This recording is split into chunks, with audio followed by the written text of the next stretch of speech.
to the bonding. As we know, any atom that has the outermost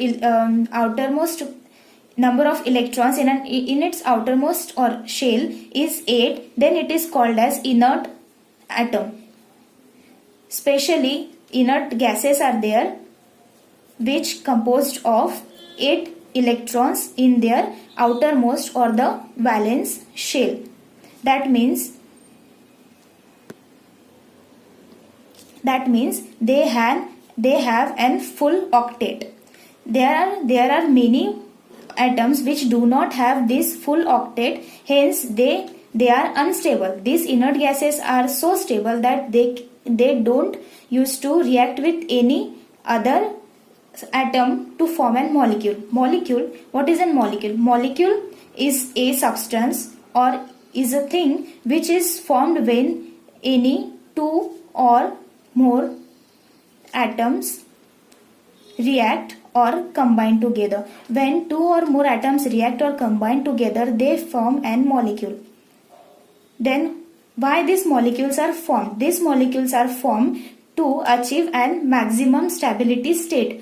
Then how this maximum stability state is achieved?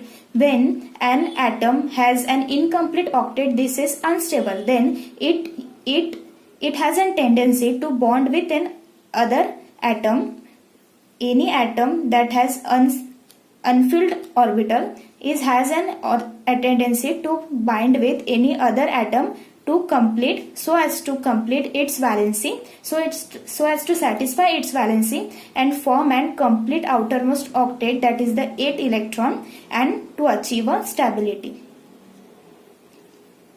Then bonding is basically the bonding is of two types, means bonds are nothing but an mechanical or an chemical force or interaction by which the two atoms are held together. It is an mechanical force by which two atoms are held together. There are basically two types of bonds. These are ionic bond and an covalent bond. Ionic bond is formed when there is a complete transfer of electrons from one atom to other atom.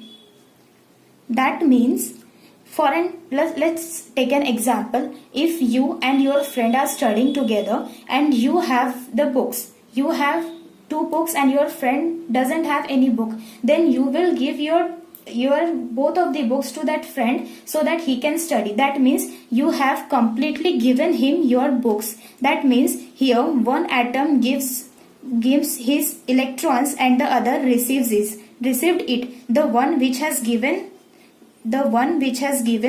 is charged positive, and the other which has given,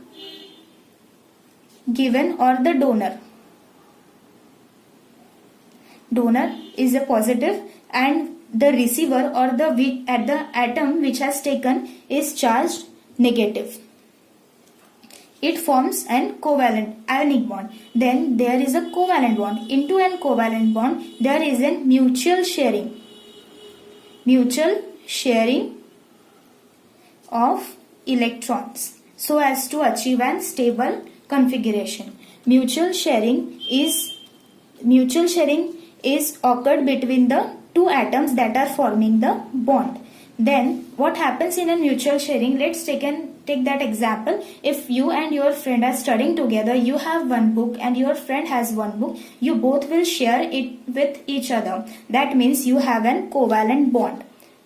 Then there is a subtype of covalent bond, that is the coordinate covalent bond. It is basically mixture of ionic bond and a covalent bond. Here what happens is any atom that has electrons, it shares with the other.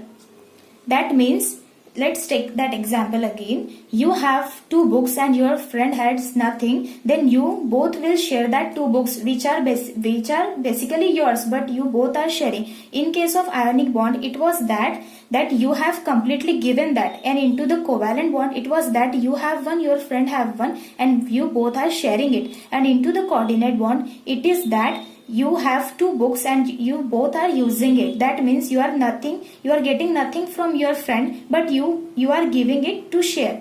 That is a covalent bond.